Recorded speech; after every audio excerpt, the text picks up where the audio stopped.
कुंदन बाग हैदराबाद के सबसे महंगे एरियाज में से एक है। यहाँ के बड़े बड़े घर, सीनिक पार्क्स और ग्रीनरी लोगों को अपनी तरफ काफी अट्रैक्ट करते हैं। मगर क्या आप जानते हैं कि इसी एरिया में एक ऐसा घर भी है जिसके आसपास कोई भटकना भी नहीं चाहता।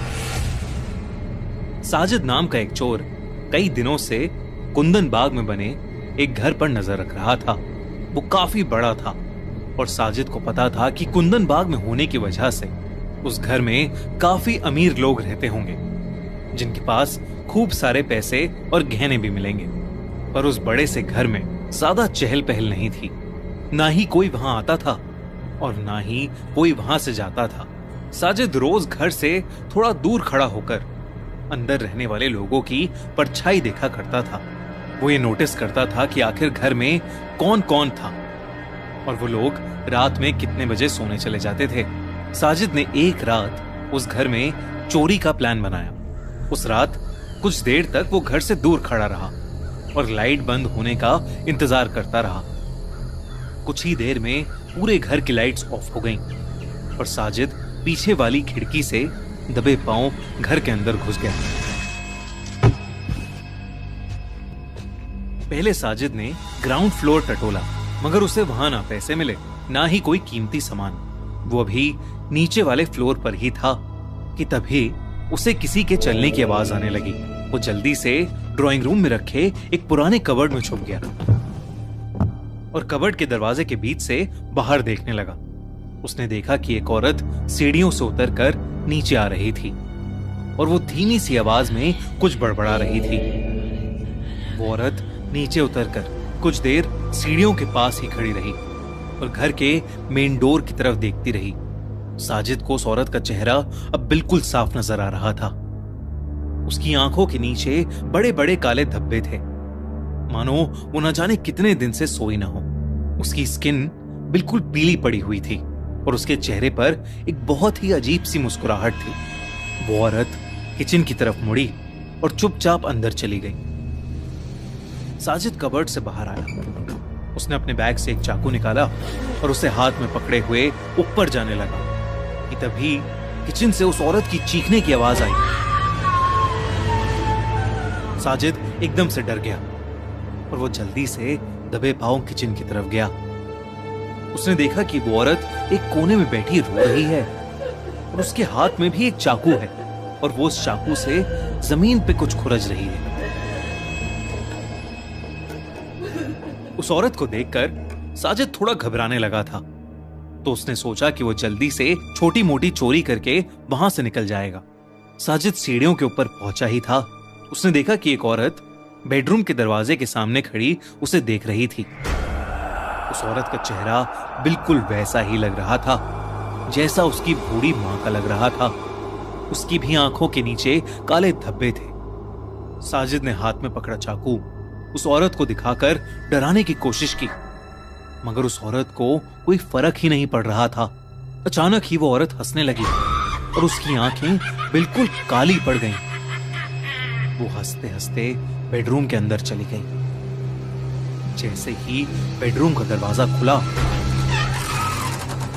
साजिद को एक बहुत ही गंदी स्मेल आई। जब उसने अंदर देखा तो उसके होश उड़ गए।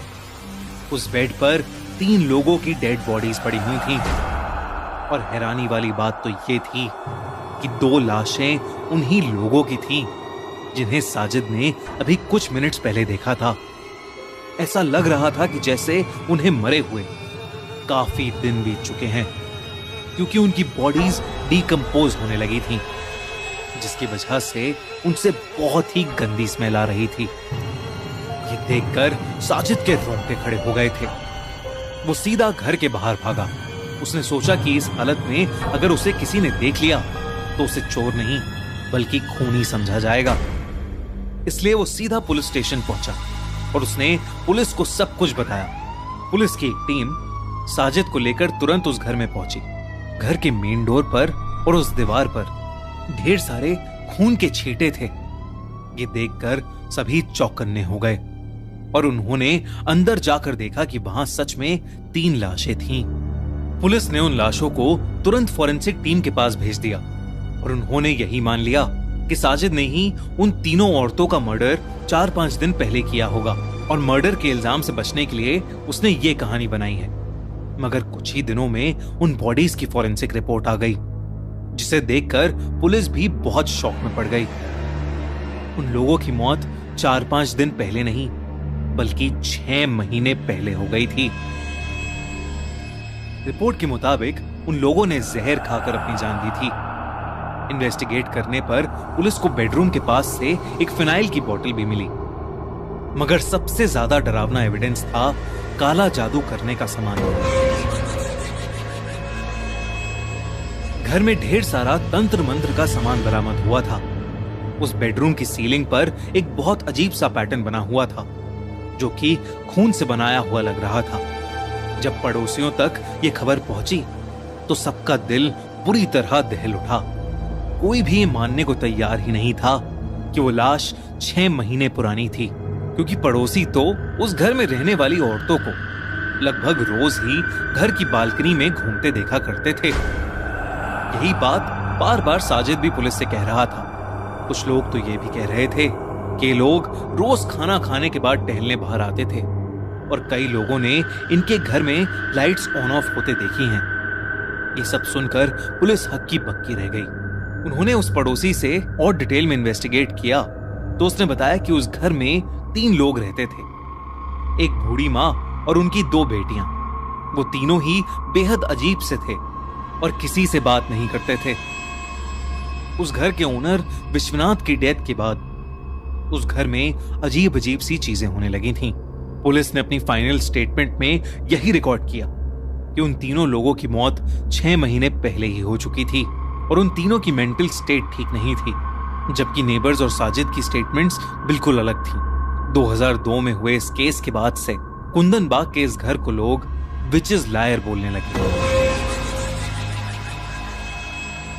आज के समय में कई टूरिस्ट्स इस घर को देखने आते हैं और वो ये सोचने की कोशिश करते हैं कि आखिर इस घर में हुआ क्या होगा।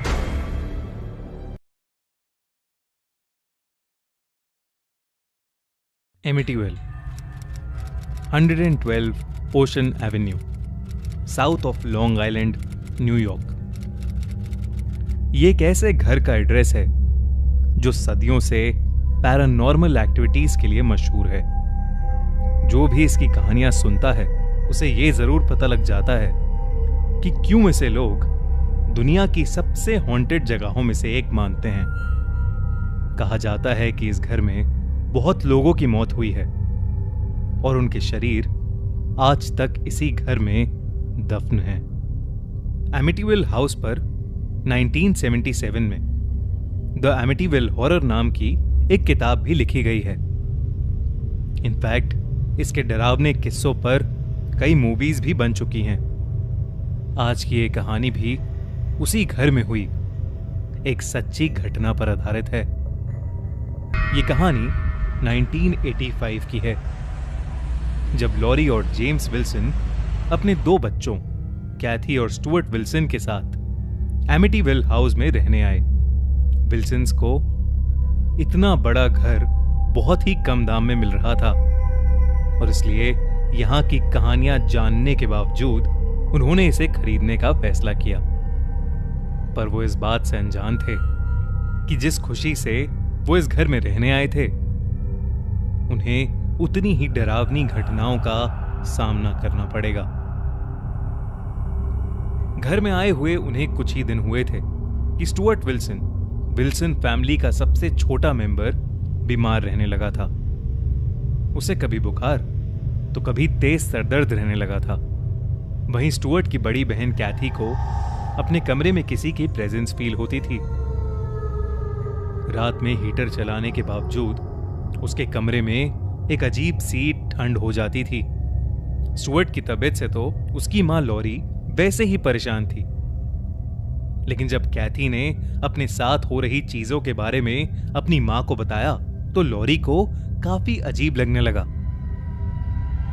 अब धीरे धीरे लॉरी को एमिटीविल घर की कहानियां सच लगने लगी थीं। एक रात जब लॉरी पूरे घर की लाइट्स ऑफ कर रही थी तब उसे लगा कि कोई दूर खड़ा उस पर हंस रहा है।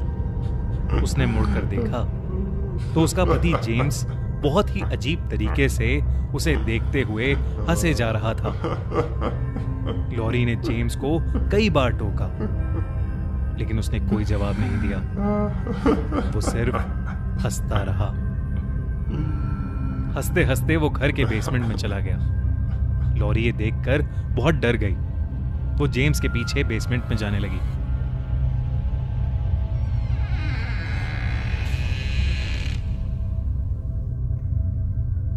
जैसे ही लॉरी नीचे गई, उसने देखा कि जेम्स बेसमेंट की फ्लोर की खुदाई कर रहा है। लॉरी को समझ नहीं आ रहा था कि जेम्स ऐसा पागलपन क्यों कर रहा है। उसने जेम्स के पास जाकर उसे रोकने की बहुत कोशिश की, मगर जेम्स नहीं रुका।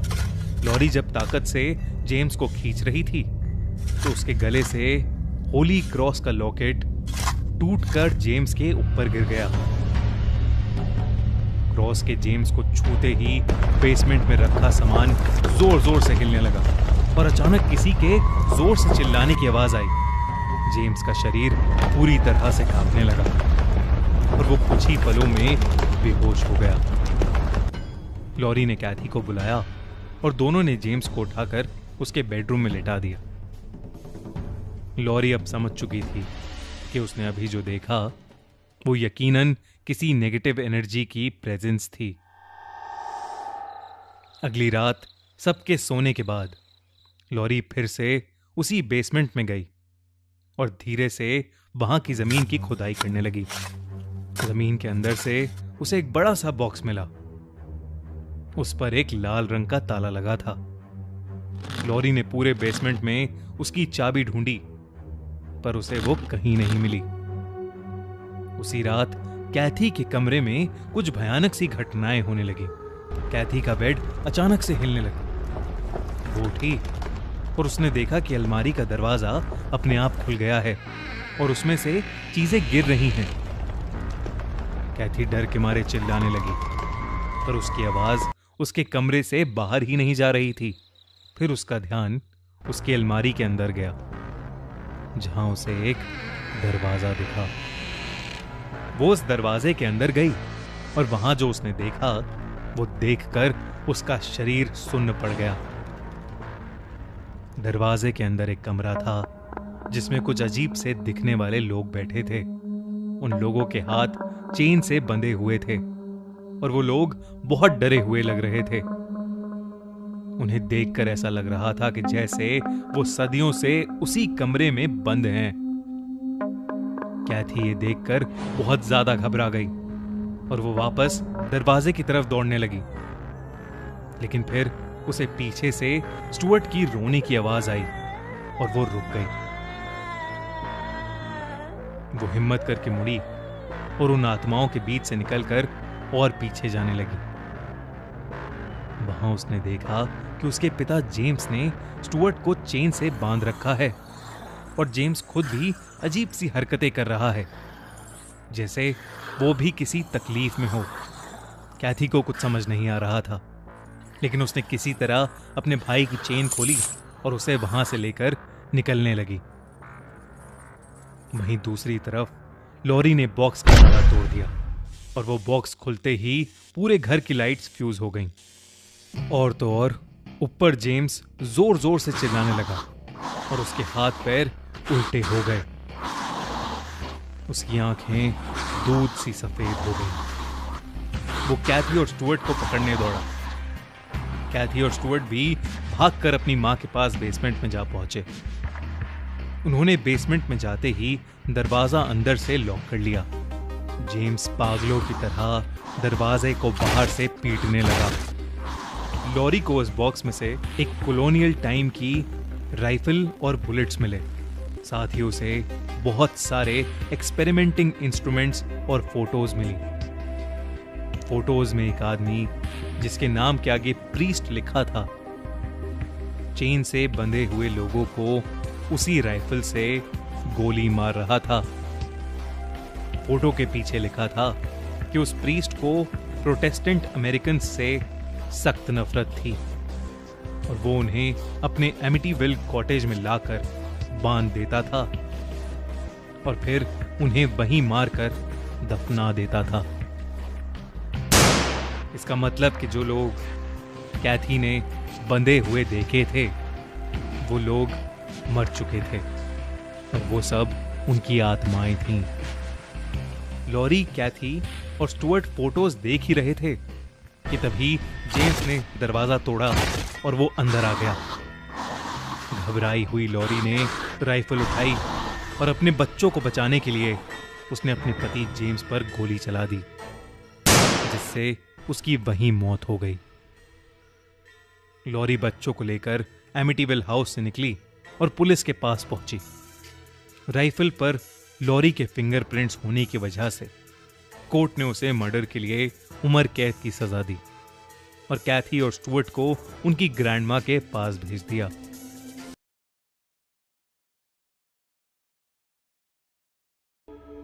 जेम्स एक कॉन्ट्रैक्टर था और वो रिसेंटली बैंगलोर शिफ्ट हुआ था। बैंगलोर में आते ही उसका कंस्ट्रक्शन का काम बहुत अच्छा चल रहा था। उसने 1 साल के अंदर ही 3-4 कंस्ट्रक्शन प्रोजेक्ट्स कंप्लीट किए थे और उसी की वजह से उसे अपना पहला गवर्नमेंट प्रोजेक्ट भी मिला था। वो प्रोजेक्ट वैसे तो काफी छोटा था, पर जेम्स को उसे पूरा करने के लिए नॉर्मल से काफी ज्यादा पैसे मिल रहे थे। वो प्रोजेक्ट असल में एक पुराने खंडर घर को डेमोलिश करने का था। जेम्स साइट का मुआयना करने के लिए पहले अपने साथ एक डेमोलिशन एक्सपर्ट को ले गया। उस एक्सपर्ट का नाम था रामानंद। रामानंद बैंगलोर का ही रहने वाला था, इसलिए जेम्स को उसको साथ ले जाना बेहतर लगा। जैसे ही जेम्स ने अपनी गाड़ी उस घर के सामने रोकी, रामानंद की आंखें बड़ी हो गईं। जेम्स ने जब उस घर की तरफ इशारा किया तो रामानंद हड़बड़ाकर कुछ बड़बड़ाने लगा। उसके पसीने छूटने लगे। जेम्स ने उसकी हड़बड़ाहट को देख उसे पानी पिलाया और उससे पूछा कि अचानक उसे क्या हो गया है। रामानंद ने जवाब में कहा, साहब, इस घर को टेरावेरा हाउस कहा जाता है और ये कोई मामूली जगह नहीं है। ये घर भूतिया है। रामानंद की बात सुनने के बाद कुछ सेकंड्स के लिए गाड़ी में सन्नाटा छा गया, पर वो सन्नाटा जेम्स की जोरों की हंसी के साथ गायब हो गया। जेम्स हंसते हुए बोला, हाँ हाँ, हर खंडर घर में कोई ना कोई भूत तो होता ही है। ये कहते ही जेम्स गाड़ी से उतरकर उस घर की तरफ चलने लगा। वहीं रामानंद गाड़ी से उतरा ही नहीं और गाड़ी के अंदर ही जेम्स को रुकने के लिए आवाज लगाता रहा, सर सर मत जाइए सर, अंदर सर। जेम्स समझ गया था कि रामानंद घर के अंदर नहीं आने वाला था, इसलिए उसने अकेले ही घर का मुआयना करने का सोचा।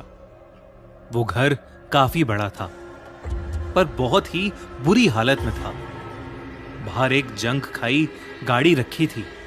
सब कुछ ऑब्जर्व करते हुए जेम्स उस घर के अंदर चला गया।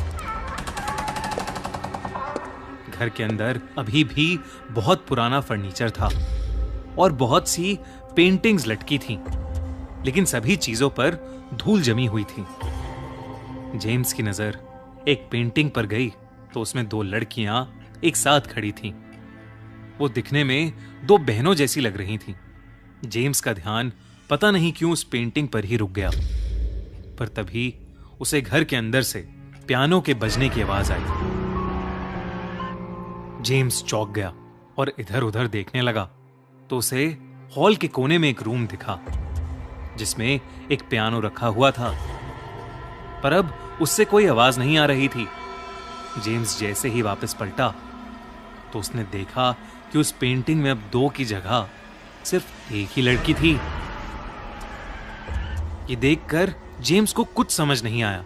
इतने में वो कुछ सोच पाता कि उससे पहले ही कमरे में पड़ा वो पियानो अब ऐसे बजने लगा मानो जैसे कोई प्रोफेशनल म्यूजिशियन उसे बजा रहा हो।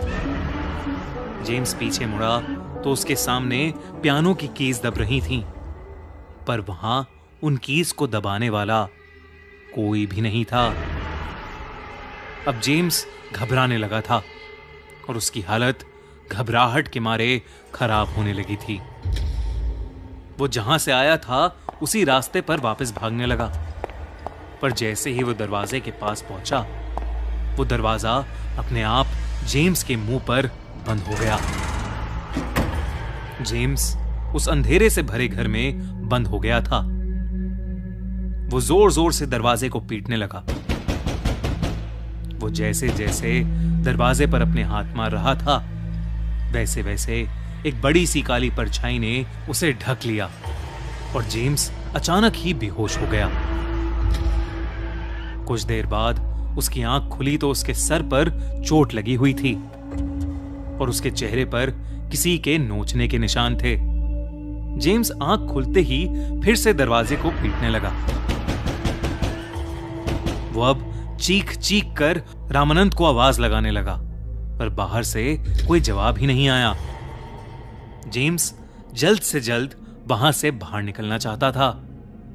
उसने अपने दिमाग को शांत किया और बाहर निकलने की तरकीब सोची। उसने सोचा कि वो ऊपर वाले कमरे की खिड़की से बाहर कूद जाएगा। जेम्स को उस घर के और अंदर जाने में डर तो लग रहा था, पर उसके पास अब और कोई रास्ता भी नहीं था। जेम्स दिल पक्का करके सीढ़ियों तक पहुंच गया, पर जैसे ही उसने पहली सीढ़ी पर पैर रखा, उसके पीछे से फिर से एक काली परछाई गुजरी। जेम्स तुरंत पीछे मुड़ा, पर इस बार वहां कोई भी नहीं था। जेम्स जैसे जैसे वो सीढ़ियां चढ़ रहा था, उसे किसी औरत के रोने की आवाजें आने लगी। जेम्स उन सभी आवाजों को इग्नोर करता हुआ बस सीढ़ियां चढ़ता जा रहा था। ऊपर पहुंचकर जेम्स को सामने के रूम में एक खिड़की दिखी। उस रूम में घुसते हुए जेम्स को डोर पर डॉल्सीज रूम लिखा हुआ दिखाई दिया। जेम्स चोटिल हालत में धीरे धीरे उस खिड़की के पास जाने लगा कि तभी उसे एक बेहद बुरी स्मेल आने लगी। उसने कमरे में नजर घुमाई तो वहां जो उसे दिखा, उसे देख उसका दिल दहल उठा। उस कमरे के बेड पर किसी औरत की एक सड़ी गली लाश पड़ी थी और उस लाश का गला कटा हुआ था। जेम्स ये खौफनाक दृश्य देख ही नहीं पा रहा था कि अचानक से कुछ डोलता हुआ जेम्स के पैरों में आ गया। जेम्स की नजरें जब नीचे अपने पैरों पर गईं, तो उसकी जान ही सूख गई।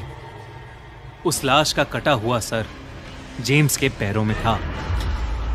जेम्स उसे देख पीछे हुआ और नीचे गिर पड़ा। तभी वो सर कटी औरत की लाश बेड से खुद ब खुद उठी और उसने जेम्स के पैरों में पड़ा अपना भयानक सर उठाया और अपने शरीर से जोड़ लिया।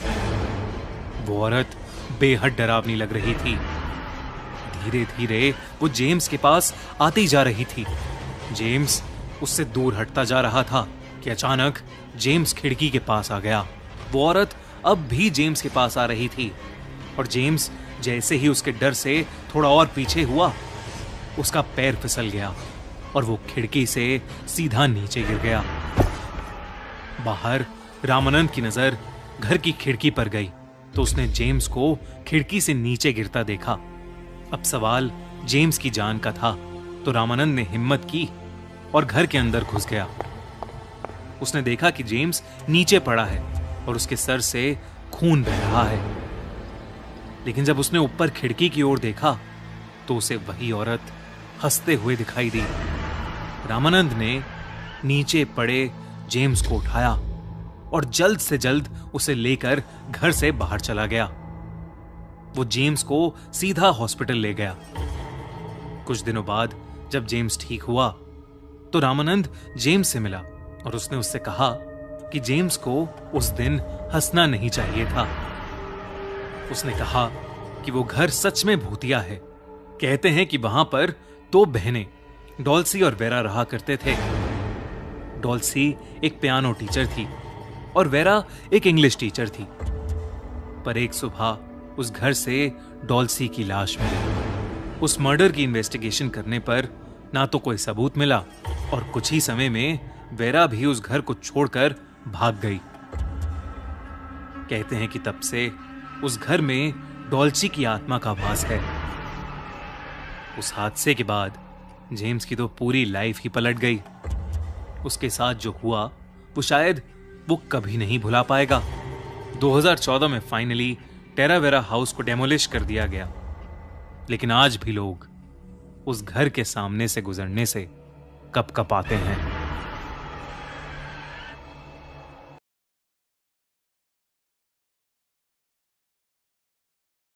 ब्लाय मैनर स्कॉटलैंड की एक बहुत बड़ी और खूबसूरत हवेली थी। 1974 में रॉबर्ट डे विलियम नाम के एक आदमी ने नई नवेली ब्लाय मैनर की हवेली खरीदी और उसमें रहने लगा। वो वहां 27 दिन तक ही रहा कि एक रात ब्लाय मैनर के चौकीदार ने विलियम को डरा हुआ खून से लथपथ वहां से भागते देखा। विलियम चौकीदार के पास रुका और उसे कुछ पैसे देकर वहां से भाग जाने को कहा। उस रात के बाद विलियम कभी लौट के वापस ब्लाय मैनर नहीं आया। 5 साल बाद एक एक्सीडेंट में विलियम की बहन और उसके जीजा की मौत हो गई, जिसकी वजह से कोर्ट ने विलियम को उसके नीस और नेफ्यू की जिम्मेदारी सौंप दी। ना चाहते हुए भी विलियम ने कोर्ट का ऑर्डर मान तो लिया, पर उन बच्चों से पीछा छुड़ाने के लिए उसने अपने 12 साल के भतीजे रॉन और 7 साल की भतीजी सोफी को रहने के लिए ब्लाय मैनर भेज दिया। वहां मिसेस मैंडे उस हवेली की केयर टेकर बच्चों का भी ध्यान रखने लगी। विलियम घर के लिए हर महीने पैसे तो भेज देता था, पर कभी ब्लाय मैनर आके उनसे मिलता नहीं था। करीब 7 महीने बाद विलियम ने रॉन और सोफी के लिए एक होम टीचर हायर की, जिसका नाम था जूल एडम्स। अगले ही दिन जूल ब्लाय मैनर चली गई। वो वहां मिसेस मंडे और बच्चों से मिली और बहुत खुश हुई, पर रॉन और सोफी जूल को देखकर बहुत बदतमीजी से पेश आने लगे। मिसेस मैंडे ने उन्हें डांट कर कमरे में भेज दिया और जूल का स्वागत करते हुए उसे पूरा घर दिखाया। उन्होंने जूल को बताया कि बच्चों की बदतमीजी की वजह से उन्हें स्कूल से भी निकाल दिया गया है। घर देखते वक्त जूल को अपने कमरे की खिड़की में एक जवान लड़के की परछाई नजर आई। वो मिसेस मैंडे से उसके बारे में पूछने लगी, पर मिसेस मैंडे ने जूल को बताया कि पूरी प्रॉपर्टी में उन तीनों के अलावा कोई नहीं रहता। जूल उसे अपने मन का वहम समझकर भूल गई और बच्चों को पढ़ाने का प्लान बनाने लगी। कुछ देर बाद जूल को फिर वही लड़का अपनी खिड़की पर नजर आया, पर इस बार उसे ऐसा लगा कि जैसे वो उसे बुला रहा हो। जूल ने बाहर यार्ड में जाकर देखा, लेकिन वहां कोई नहीं था। वो वापस अपने कमरे में चली गई, लेकिन कमरे में अंदर घुसते ही उसे एक जवान लड़की उसके बेड पर बैठी हुई दिखी। जूल एकदम से चौंक गई। उसने उस लड़की को पुकारा, पर उस लड़की ने कोई जवाब नहीं दिया।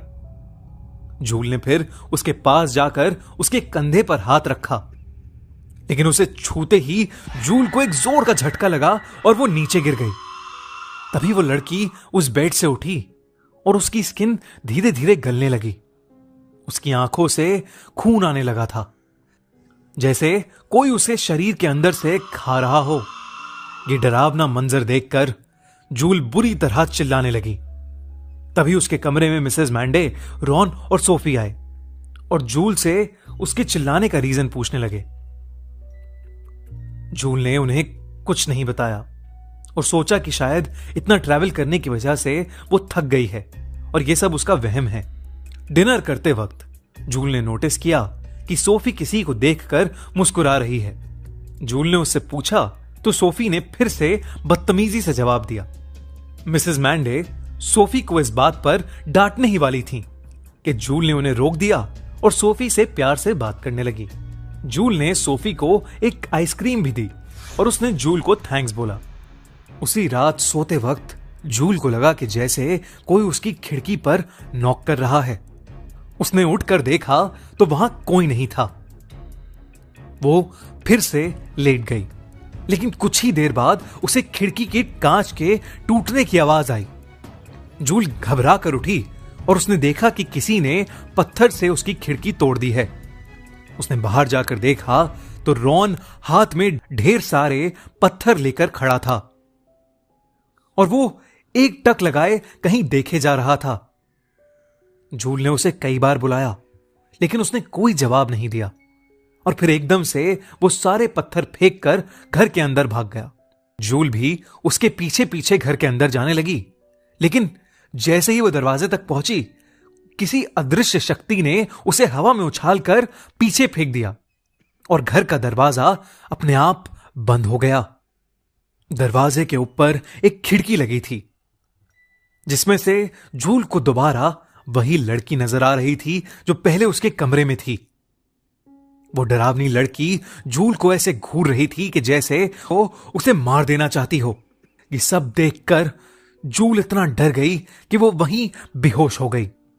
लेकिन जब वो सुबह उठी तो वो अपने कमरे में ही थी। ये देखकर जूल बहुत ज्यादा चौंक गई, क्योंकि कल रात तो वो यार्ड में बेहोश हुई थी। उसी सुबह मिसेस मैंडे जूल के लिए उसके कमरे में चाय लेकर आईं। जूल ने उनसे पूछा कि वो अपने कमरे में वापस कैसे आई। ये सुनकर मिसेस मैंडे हैरान हो गईं और उन्होंने जूल को बताया कि वो कल रात भर अपने कमरे में ही थी। जूल की निगाह अपनी टूटी हुई खिड़की पर गई, पर हैरानी की बात तो यह थी कि उस वक्त खिड़की बिल्कुल ठीक थी। ये देखकर जूल सोचती है कि शायद वो ये सब अपने सपने में देख रही थी। दोपहर में जब जूल रॉन और सोफी को पढ़ा रही थी, तब सोफी अचानक से उठकर जूल पे चिल्लाने लगी और कहने लगी कि मिस डोना ऐसे नहीं पढ़ाती थी और वो मिस डोना से ही पढ़ना चाहती है। जूल वहां से चली गई और मिसेस मैंडे से जाकर मिस डोना के बारे में पूछने लगी। मिस मैंडे ने जूल को बताया कि उससे पहले मिस डोना बच्चों को ट्यूशन देती थी, पर डोना के आने के बाद बच्चों का बिहेवियर बिल्कुल चेंज हो गया था और वो इतने बदतमीज हो गए थे कि उन्हें स्कूल से भी निकाल दिया गया था। लेकिन उसके कुछ दिनों बाद ही मिस डोना की डेथ हो गई। जूल और जानना चाहती थी, लेकिन मिसेस मैंडे ने काम का कुछ बहाना किया और उस बात को अधूरा छोड़कर वहां से चली गईं। अगले दिन जूल वापस बच्चों को ढूंढ रही होती है कि उसे बेसमेंट से कुछ आवाज आती है। जूल वो आवाजें सुनकर नीचे बेसमेंट की तरफ गई। वहां उसे कोई बैठा हुआ दिखा। जूल जैसे ही उसके पास गई, उसके होश उड़ गए। वो और कोई नहीं बल्कि मिस डोना थी। डोना का सर उसके हाथ में था। ये देखकर जूल के पैरों तले जमीन खिसक गई। वो डर कर घर से बाहर भागी तो उसने देखा कि सोफिया यार्ड में उसी डोना के भूत के साथ बैठी खेल रही है। जूल ने सोफी का हाथ पकड़ा और उसे घर के अंदर ले गई। तभी जूल को खिड़की पर फिर से वही लड़का नजर आया, पर इस बार देखते ही देखते उसकी शक्ल एक डेविल यानी शैतान के रूप में बदल गई। जूल सोफी को अंदर छोड़कर वापस रॉन को ढूंढने बाहर आई। जूल रॉन को भी अंदर ले आई और उन्हें शांति से समझाने की कोशिश करने लगी। वो रॉन से बार बार खिड़की वाले लड़के के बारे में पूछे जा रही थी, पर वो कुछ नहीं बोला। तभी सोफी ने जूल को बताया कि वो खिड़की वाला लड़का उनका ड्राइवर पीटर था। पीटर उन्हें स्कूल ले जाया करता था और फिर पीटर और मिस डोना को प्यार हो गया, पर थोड़े ही दिन बाद वो दोनों मर गए। ये सुनकर जूल चौंक उठी। वो समझ चुकी थी कि पीटर और मिस डोना की आत्माएं इस घर को और उन दोनों बच्चों पर कब्जा करने की कोशिश कर रहे थे। जूल ने बच्चों को गले लगाया और मिसेस मैंडे से कहा कि वो ये सब एक लेटर में लिखकर विलियम को भेजें, ताकि विलियम को पता चले कि बच्चे खतरे में हैं। मिसेस मैंडे ने लेटर लिखकर पोस्ट बॉक्स में डाल दिया, लेकिन रॉन ने उस लेटर को निकालकर जला दिया। एक रात सोते हुए जूल की आंख खुली तो उसके सामने सोफी हाथ में चाकू लेकर खड़ी थी। जूल घबरा कर उठ गई और सोफी से चाकू ले लिया। तभी जूल को सोफी के पीछे डोना का भूत खड़ा नजर आया। उसने उसी रात सोफी को मिसेस मैंडे के साथ शहर भेज दिया, विलियम के पास। उसने रॉन को भी बहुत ढूंढा, लेकिन वो कहीं मिला ही नहीं। अगले दिन जूल बेसमेंट में कुछ ढूंढ रही थी कि अचानक उसे पीछे वाली दीवार पर कुछ रिचुअल्स के साइन बने नजर आए। उसे वहां अजीब सी 2 डॉल्स भी पड़ी मिली, जिस पर रॉन और सोफी का नाम लिखा था। साथ ही उसे सैटन को खुश करने की तरकीबें भी लिखी मिली, जिसके नीचे डोना और पीटर का नाम लिखा था। वो समझ चुकी थी कि डोना और पीटर शैतान की पूजा करते थे और उसको खुश करने के लिए वो बच्चों को वश में करके उनकी बलि चढ़ाना चाहते थे। पर उनका जादू उन पर ही भारी पड़ गया और दोनों की मौत हो गई। और आज भी वो रॉन और सोफी की आत्मा के पीछे पड़े हैं। इतनी देर में जूल को मिसेस मैंडे का फोन आया और वो उसे बताने लगी कि ब्लाई मेनर एक ग्रेवयार्ड पर बनाया गया था और विलियम को यहां ढेर सारी आत्माएं नजर आती थीं। और वो इतना डर गया था कि भागते भागते सीढ़ियों से गिर गया था और खून से लथपथ भी हो गया था। जूल ये सब सुनकर बहुत घबरा गई और उसे समझ आ गया कि ब्लाई मेनर उसकी सोच से और भी बहुत ज्यादा खतरनाक था। वो कुछ कर पाती उससे पहले ही रॉन वहां आ गया और तभी जूल को उसके पीछे डोना और पीटर के भूत खड़े नजर आए। रॉन बुरी तरह रो रहा था। वो अचानक जोर से चिल्लाया और वहां गिर गया। उसके गिरते ही डोना और पीटर की आत्मा गायब हो गई। जब तक जूल ने रॉन की बॉडी को हाथ लगाया तब तक उसकी सांसें रुक चुकी थीं और शरीर ठंडा पड़ गया था। अगले दिन विलियम ने गाड़ी भेजकर जूल को शहर बुलवा लिया। उस दिन के बाद से ब्लाई मेनर पर हमेशा के लिए ताला लगा दिया गया। हॉन्टेड हाउस, कचेरी बाड़ी। वेस्ट बंगाल के मल्लारपुर में स्थित कचेरी बाड़ी वैसे तो दिखने में किसी भी पुराने घर जैसी ही है, पर वो अपने अंदर ऐसे कई गहरे राज छुपाए बैठी है जिसे जानकर शायद किसी के भी होश उड़ जाएं।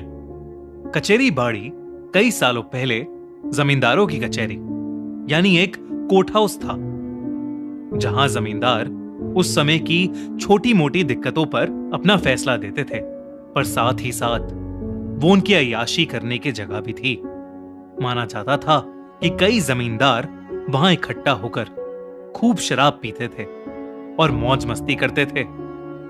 इतना ही नहीं, जो भी लड़की उनको पसंद आती तो वो उसे जबरदस्ती उठाकर वहां लाकर नाचने वाली बनाकर उस कचेरी बाड़ी में कैद कर लेते थे। कई सालों तक कचेरी बाड़ी में कई औरतों के साथ जुल्म हुए, पर जैसे जैसे जमींदारों की ताकत खत्म होने लगी, उनके परिवार वाले कचेरी बाड़ी छोड़कर हमेशा के लिए चले गए। लेकिन पीछे छूट गईं तो उन औरतों की आत्माएं जिन्होंने अपने ऊपर हुए जुल्म से कचेरी बाड़ी के अंदर ही अपना दम तोड़ लिया था। कचेरी बाड़ी खाली होने के कुछ साल बाद जब उसे तोड़ने के लिए कुछ मजदूर एक कॉन्ट्रैक्टर के साथ वहां आए तो तोड़फोड़ के दौरान उन्हें वहां कई इंसानी हड्डियां मिली, जो गांव वालों के हिसाब से उन्हीं नाचने वाली औरतों की थीं। लोग मानते थे कि उन्हीं सब नाचने वाली औरतों में से एक औरत की आत्मा आज भी वहां भटकती है। उस औरत की मौत कचेरी बाड़ी में ही हुई थी और उसका भूत अगर किसी को दिख जाए तो कुछ दिनों में उस आदमी का मरना पक्का हो जाता है। हरिया के साथ भी कुछ ऐसा ही हुआ। हरिया उसी गांव का रहने वाला एक किसान था।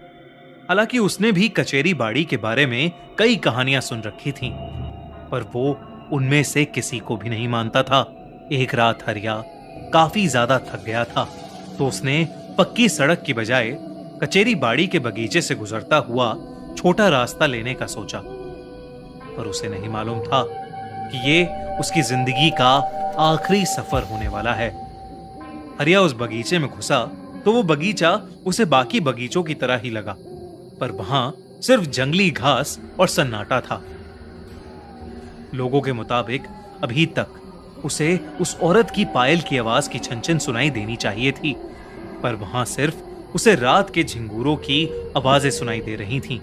उन झिंगूरों की आवाजों के बीच जो थोड़ा बहुत उस औरत के भूत का डर था वो भी चला गया और वो अब बिना डरे आराम से वहां जाने लगा। लेकिन उसके मन में कुछ अजीब सी चीजें चल रही थीं। वो धूल मिट्टी से घिरा हुआ कचेरी बाड़ी उसे एक अजीब किस्म की खूबसूरती का एहसास दे रहा था, जैसे किसी बड़े मॉन्यूमेंट या किसी राजा के महल को देखकर होता है।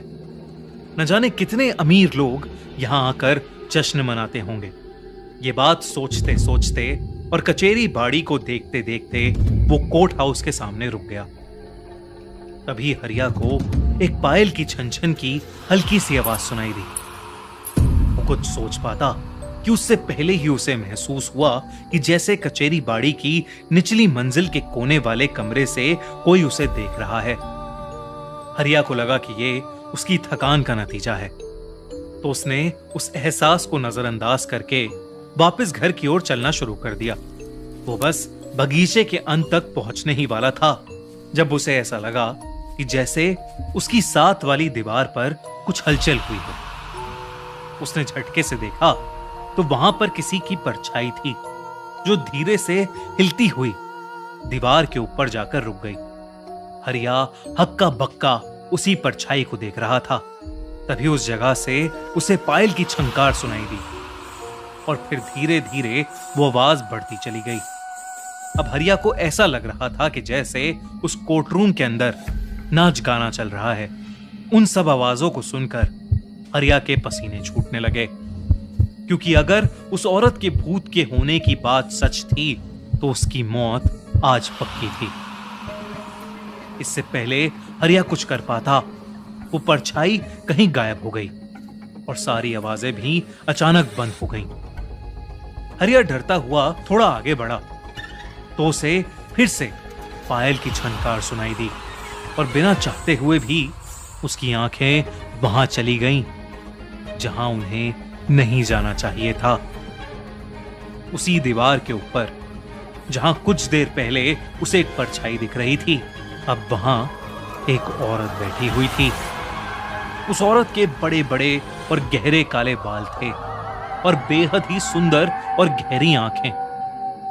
वो बस वहां बैठे हुए अपने पैर हवा में झुला रही थी और उसके कपड़े सालों पुराने लग रहे थे।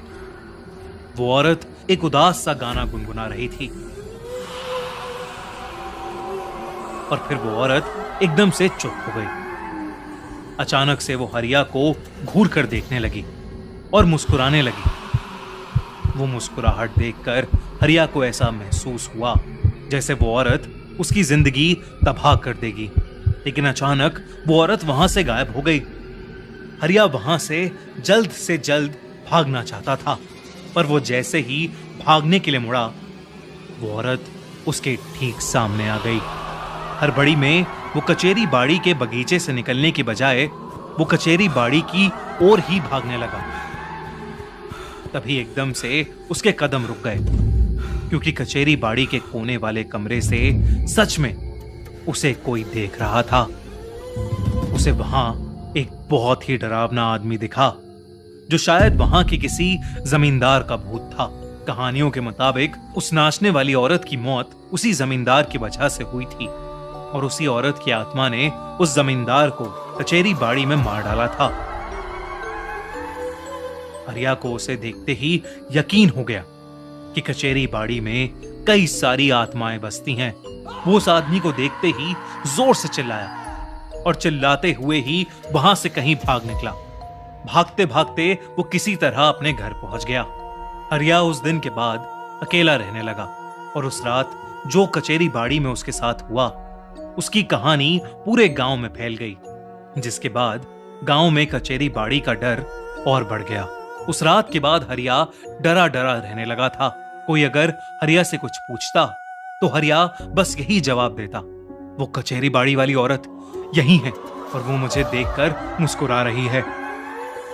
हरिया की बीवी उसे कई पीर फकीर के पास ले गई, पर हरिया और कमजोर होता रहा। वो सब कुछ छोड़कर बस अपने कमरे के एक कोने में डरा हुआ बैठा रहता था। दिन में हरिया चुपचाप रहता, पर हर रात को उसके घर से उसकी चिल्लाने की आवाजें आती, क्योंकि ना चाहते हुए भी अगर हरिया की आंख लग जाती थी तो वो बस यही बोलते हुए नींद से उठता। पसीनों में तर वो चिल्ला चिल्ला के सबको बताता कि वो औरत उसके सपनों में आई है और वो उसे जान से मार देगी। दिन ब दिन हरिया की तबीयत और ज्यादा बिगड़ने लगी। फिर एक दिन जब हरिया की बीवी खेत से काम करके वापस आई तो उसे घर में घुसते ही अपने पति हरिया की लाश मिली। क्या था ऐसा उस कचेरी बाड़ी में क्या सच में वो कोर्ट हाउस हॉन्टेड है और कितनी आत्माएं भटक रही हैं वहां? आपको क्या लगता है?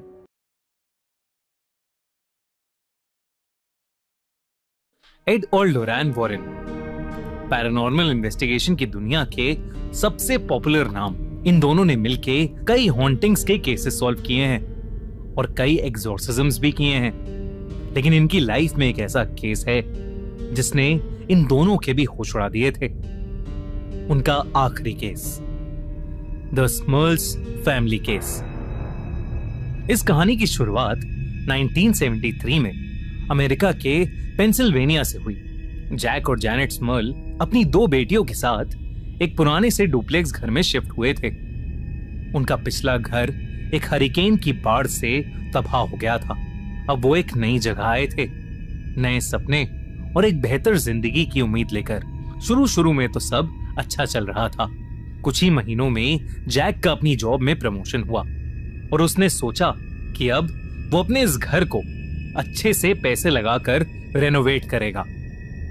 पर जैसे ही घर के रिपेयर्स और रेनोवेशन का काम शुरू हुआ, घर में अजीबोगरीब चीजें होने लगीं। धीरे धीरे घर की चीजें इधर उधर होने लगीं।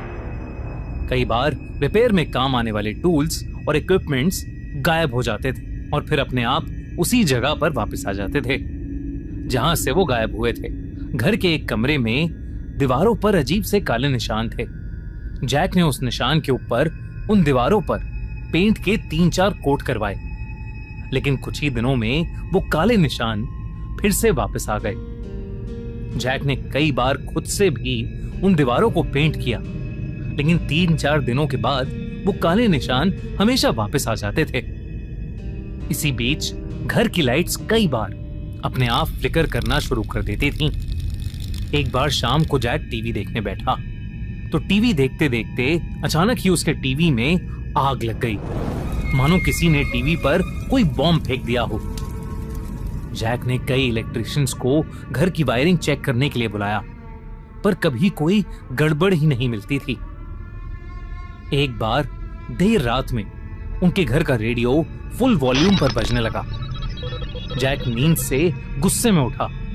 उसे लगा कि शायद उसकी बेटियां कुछ शैतानी कर रही हैं, लेकिन जब वो ड्राइंग रूम में गया तो उसने देखा कि वो रेडियो अपने आप बज रहा था, क्योंकि उसका तार प्लग्ड इन था ही नहीं। ये घर में कई बार होने लगा। घर का टीवी और रेडियो अपने आप ही फुल वॉल्यूम में ऑन हो जाते, जबकि वो अनप्लग्ड होते थे। ड्रॉर्स और कैबिनेट्स अपने आप खुल जाते थे। घर का टेम्परेचर भी अपने आप ड्रॉप हो जाता था और गर्मी के महीने में भी घर के अंदर एक कपकपाती ठंड हो जाती थी। जब जैक और जेनेट के बेडरूम का बाथरूम रेनोवेट हुआ तो कुछ बेहद अजीब घटा। रेनोवेशन के अगले दिन ही जब जेनेट ने बाथरूम देखा तो पूरे बाथरूम में किसी के खरोचों के निशान थे, जैसे रात भर कोई जानवर उस बाथरूम में फंस गया हो। इस इंसिडेंट के बाद अब जैक और जेनेट को घर से थोड़ी घबराहट हो रही थी। एक बार जेनेट अपने कमरे में थी तो उसे लगा कि जैसे बगल वाले कमरे से उसकी सास उसे आवाज दे रही है। जब वो वहां पहुंची तो उसकी सास ने कहा कि उन्होंने उसे कोई आवाज दी ही नहीं। तब से परिवार के लोगों को अक्सर ऐसा लगता था कि जैसे कोई उन्हें पुकार रहा है, पर उन्हें कभी कोई दिखता नहीं था। एक बार रात में जैक और जेनेट को अपनी बेटी के रूम से अजीब सी चीखने की आवाजें आ रही थीं। वो भागे भागे वहां गए तो उनकी बेटी का चेहरा पसीने पसीने था। वो अपने कमरे के कोने में कुछ देखकर बहुत ज्यादा डरी हुई थी। वो बार बार कह रही थी कि उस कोने में कोई है जो बेहद डरावना है और हवा में उड़ रहा है। पर जैक और जेनेट को वहां कुछ नहीं दिख रहा था। जब उन्होंने रूम की लाइट्स ऑन की तो उनकी बेटी को भी वहां कुछ नहीं दिखा और वो थोड़ी शांत हुई। पर अगली शाम जब जेनेट किचन में काम कर रही थी, उसे अचानक एक ठंडी हवा का झोंका महसूस हुआ। फरवरी का महीना था। उसे लगा कि शायद उससे किचन की खिड़की खुली छूट गई होगी, तो वो खिड़की बंद करने पलटी, पर खिड़की तो पहले से ही बंद थी। लेकिन जब जेनेट वापस पलटी तो उसके रोंगटे खड़े हो गए। किचन के कोने में एक काली परछाई थी जो हवा में उड़ रही थी। एक परछाई जिसका कोई चेहरा नहीं था, पर फिर भी ऐसा लग रहा था जैसे वो परछाई जैनेट को ही देख रही है। जैनेट को लग रहा था जैसे वो हेलुसिनेट कर रही है। उसके हाथ पैर डर के मारे मानो जम से गए थे। वो काली परछाई पहले धीरे धीरे जैनेट के बिल्कुल करीब आई और फिर उसके करीब से गुजर के घर की दीवार के आर पार चली गई। उसी दिन जैनेट की सास ने भी उसे बताया कि उन्होंने भी उस काली परछाई को देखा है। धीरे धीरे उस काली परछाई का घर में सब लोगों को दिखना एक आम सी बात हो गई थी। जैक और जैनेट का शक अब यकीन में बदल रहा था। उन्हें समझ आने लगा था कि उनके घर में कोई स्पिरिट है, पर क्योंकि वो किसी को हार्म नहीं कर रही है, इसलिए उन्होंने उन चीजों के साथ रहना शुरू कर दिया। कुछ समय बाद जैनेट और जैक की ट्विंस बेटियां हुई और तब से सब कुछ बदल गया। एक रोज जैक अपनी बेटियों के साथ लिविंग रूम में बैठा हुआ था जब अचानक ही लिविंग रूम की सीलिंग से उसे एक अजीब सी आवाज सुनाई दी, जैसे सीलिंग से कोई कुछ उखाड़ रहा हो। जब जैनेट ने ऊपर देखा तो उसकी सांसें अटक गईं। उसने जल्दी से अपनी छोटी बेटी को अपने पास खींचा और जैसे ही वो हटी, बड़ा सा शैंडलियर सीलिंग से नीचे गिर गया। अगर उस शैंडलियर के नीचे कोई आ जाता तो उसका जिंदा बचना बहुत मुश्किल था। इस इंसिडेंट के बाद जैक चर्च गया और एक प्रीस्ट से अपने घर में हो रही चीजें शेयर की। वो प्रीस्ट उनके घर आया और उसने एक ब्लेसिंग रिचुअल किया जो कुछ कुछ पूजा की तरह होता है। उसके बाद थोड़े समय के लिए सारी एक्टिविटीज बंद हो गईं, लेकिन फिर कुछ टाइम बाद सब वापस शुरू हो गया और इस बार उन चीजों का होना बहुत ज्यादा हो गया था। कभी किचन की कोई अप्लायंस आग पकड़ लेती तो कभी घर के बल्ब अपने आप फूट जाते। घर में रह रहे फैमिली मेंबर्स को अक्सर चीजों से चोटें लगती रहती। हद तो तब हो गई थी जब एक बार प्रीस्ट के ब्लेसिंग रिचुअल करने के जस्ट बाद स्मर्ल फैमिली का डॉग अजीब तरीके से छटपटाने लगा और जोर जोर से भौंकने लगा और फिर सबकी आंखों के सामने वो हवा में उड़ा और सीधा जाकर पिछली दीवार पर जा लगा। उनके डॉग को बहुत चोट आई, लेकिन जो उसके साथ उस दिन हुआ उसने पूरी स्मर्ल फैमिली को हिलाकर रख दिया। जैक और जैनेट अब समझ चुके थे कि घर में मौजूद वो स्पिरिट उनके परिवार की जान के पीछे पड़ी है। कई प्रीस्ट घर में आए और उन्होंने ब्लेसिंग रिचुअल्स करे, लेकिन उसका कुछ असर नहीं हो रहा था। जैक ने प्रीस्ट से घर का एग्जॉर्सिज्म करने को कहा, लेकिन जैक के पास इन सब बातों का कोई प्रूफ नहीं था, इसलिए उसे चर्च से एग्जॉर्सिज्म की परमिशन नहीं मिली। उस घर में उसका बहुत सारा पैसा ऑलरेडी लग चुका था और जैक को उस घर के लिए कोई खरीदार भी नहीं मिल रहा था। इसलिए जैक और जैनेट वो घर चाह कर भी छोड़ ही नहीं पा रहे थे। सालों बीत चुके थे, लेकिन उनकी इन प्रॉब्लम्स का कोई सल्यूशन उन्हें मिल ही नहीं रहा था।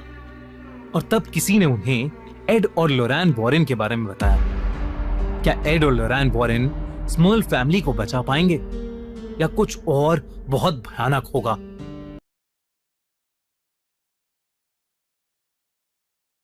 दोस्तों, पार्ट 1 में हमने देखा कि स्मर्ल फैमिली एक नए घर में शिफ्ट हुए और उनके साथ अजीबोगरीब चीजें घटने लगी। चीजों का इधर से उधर हो जाना, घर में एक बहुत तेज बदबू आना और तो और घर के अंदर एक काली परछाई का दिखना, ये सब स्मर्ल फैमिली के लिए आम बात हो गई थी।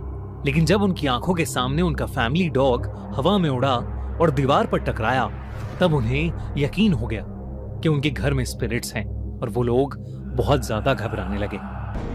जैसे जैसे वक्त बीतता रहा, स्मर्ल फैमिली के साथ हादसे बढ़ते जा रहे थे। जैक जब रात में सोता था तो उसे अक्सर ऐसा लगता था कि जैसे कोई उसके बहुत करीब है और उसके पास सांस ले रहा है, लेकिन उसे कभी कोई दिखाई नहीं देता था।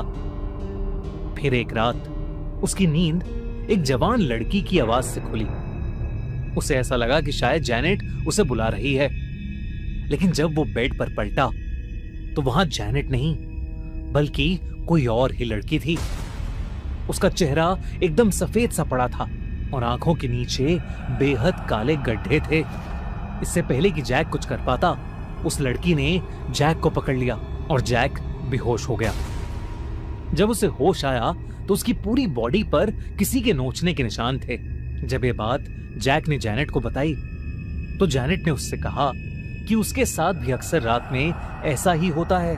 कोई लंबा काला साया उसके पास आता है, उसकी चद्दर नीचे खींचता है और फिर उसके पैर पकड़ लेता है, जिसके बाद उसे होश नहीं रहता। जब वो उठती है तो उसकी बॉडी पर भी खरोंचे होती हैं। एक दूसरे की बात सुनकर दोनों अब काफी घबराने लगे थे। एक रात जब जैक और जैनेट अपने कमरे में सो रहे थे, जैक को एक बहुत ही अजीब सा सपना आया। वो सपने में हवा में फ्लोट कर रहा था, पर थोड़ी देर बाद जैक की आंख खुली तो उसे समझ आया कि वो कोई सपना नहीं था। जैक सच में अपने बिस्तर के करीब 2 फीट ऊपर हवा में फ्लोट कर रहा था। अचानक से जैक छटपटाने लगा और वो जोर से बिस्तर पर वापस गिर गया। जैनेट के साथ भी कई अजीब अजीब इंसिडेंट्स हुए। एक दोपहर जब जैक और जैनेट सो रहे थे तो उनकी नींद एक झटके से खुली। जैनेट को उसके बिस्तर से कोई नीचे घसीट रहा था। वो कोई जो ना दिख रहा था और ना ही सुनाई दे रहा था, बस पूरी जान से जैनेट को नीचे खींच रहा था। ये देखकर जैक ने जैनेट को ऊपर खींचने की कोशिश की, पर उस अदृश्य शक्ति की ताकत इतनी ज्यादा थी कि उसने जैनेट को बिस्तर से नीचे खींचा और जमीन पर घसीटकर कमरे के दूसरे कोने में ले गया। जैनेट चीखने के अलावा कुछ नहीं कर पाई। थोड़ी देर बाद उस ताकत ने जैनेट के शरीर को वहीं जमीन पर छोड़ दिया। अब जैक और जैनेट अपने साथ हो रहे इन घटनाओं से बुरी तरह डर चुके थे। स्मल्स उसी घर में ऑलरेडी 13 साल बिता चुके थे और देरी ना करते हुए उन्होंने दुनिया के सबसे मशहूर पैरानॉर्मल इन्वेस्टिगेटर्स एड और लोरेन वॉरेन को बुलाया। 1986 में वॉरेन्स पहली बार उनके घर आए। एड और लोरेन डेमोनोलॉजी पढ़ते थे और कई बड़े पैरानॉर्मल इन्वेस्टिगेशन केसेस सॉल्व कर चुके थे। लोरेन के अंदर साइकिक एबिलिटीज थी, जिससे वो नॉर्मल लोगों से ज्यादा देख, समझ और फील कर पाती थी। उसे स्मल्स के घर में कदम रखते ही यह एहसास हो गया कि उनके घर में कोई एक आत्मा नहीं बल्कि कई आत्माएं हैं। वॉरेन्स ने अपनी इन्वेस्टिगेशन शुरू कर दी। एड, लोरेन और उनकी टीम ने पूरे घर में कई टेप रिकॉर्डर्स लगाए। स्मल्स के घर जाकर एड और लोरेन समझ गए कि ये कोई आम हॉन्टिंग नहीं थी। जब उन्होंने इन्वेस्टिगेट किया तो उन्हें पता चला कि स्मल्स के घर में 4 स्पिरिट्स थीं। एक बूढ़ी औरत की जो किसी को नुकसान नहीं पहुंचाना चाहती थी, एक थोड़ी परेशान और गुस्सेल जवान लड़की की और एक लंबे चौड़े आदमी की। लेकिन इन तीनों आत्माओं से कई खतरनाक थी वो चौथी आत्मा, एक इनह्यूमन डिमोनिक एंटिटी, एक डीमन यानी एक शैतान की आत्मा जो बाकी सब पर कंट्रोल कर रही थी। वॉरेन्स ने कई सारे ब्लेसिंग रिचुअल्स और एग्जॉर्सिज्म शुरू कर दिए।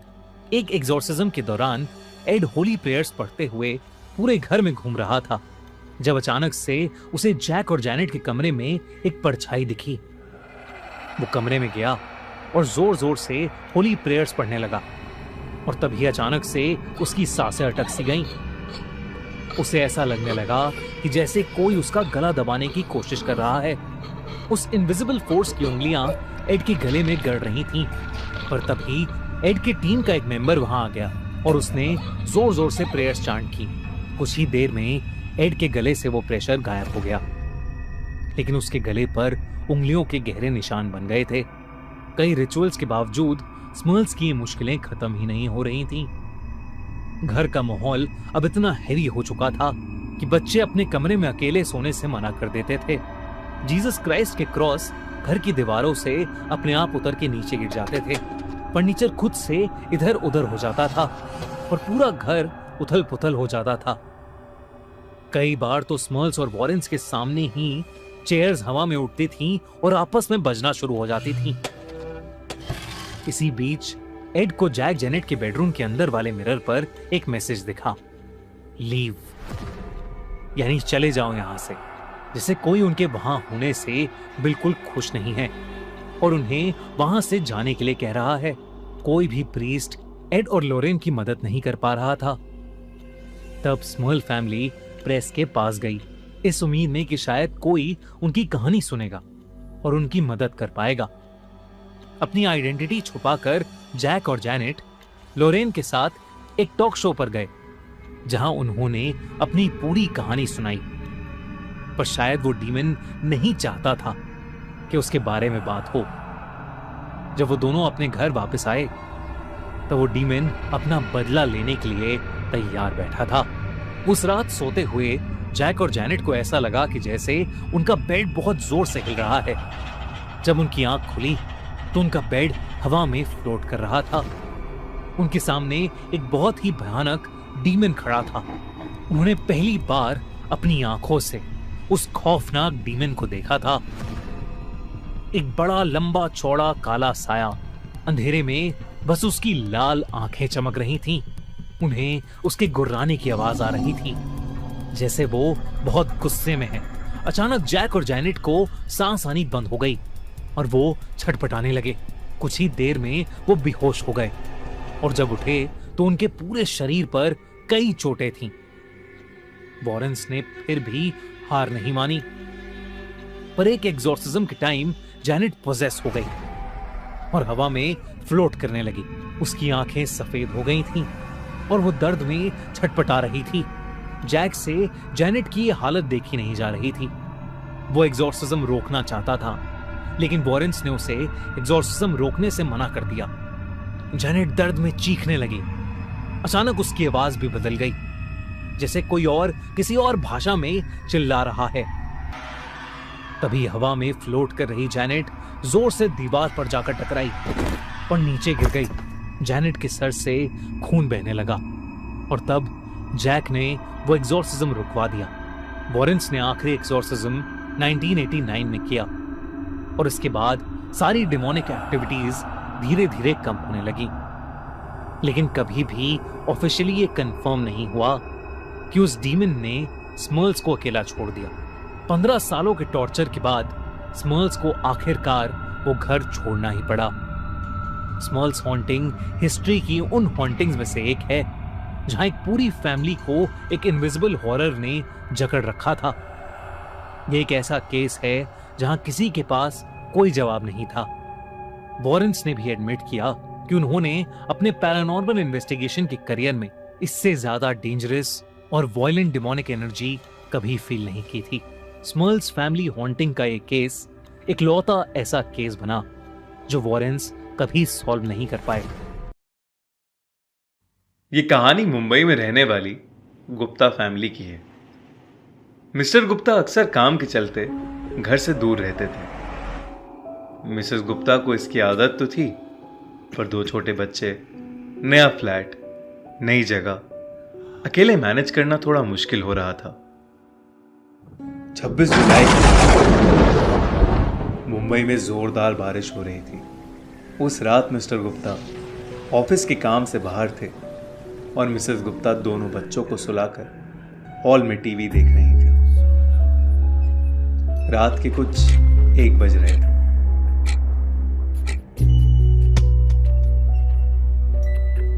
उन्हें लगा कि शुभम रात में उठ के कुछ मस्ती कर रहा है, तो वो गुस्से में बोली, शुभम, तू सोया नहीं अभी तक?